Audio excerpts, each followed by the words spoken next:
Hello，大家好，我係 JV Liu。咁今日同大家介紹一個咧就叫做 Tricep Push Up 嘅。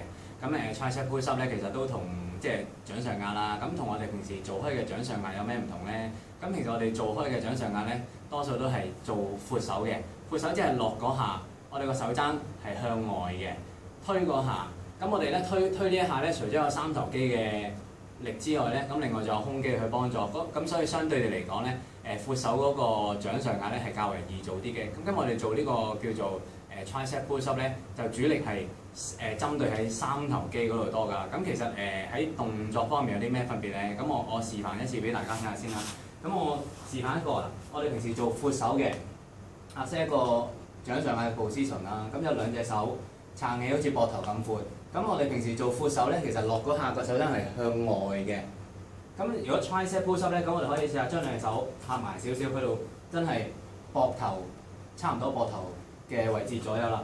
咁落嗰陣時咧，手踭係貼住條肋骨落嘅，上嗰下都係嗱，吸氣、呼氣、吸氣、呼氣。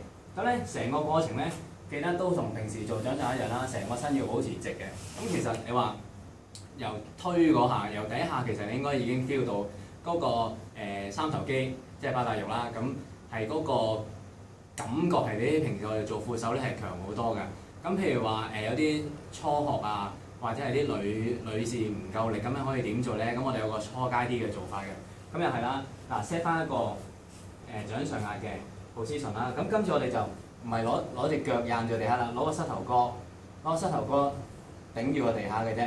咁兩隻腳可以翹起啦。咁但係記得，如果你喺屋企做咧，墊住膝頭哥，要揾嘢墊一墊個膝頭哥先好做喎。咁一樣啦，同上身嘅基本上就不變㗎啦，都係咁樣落上落上落上。其實最緊要咧，你 feel 到係三頭肌呢一度咧係真係比較有感覺嘅。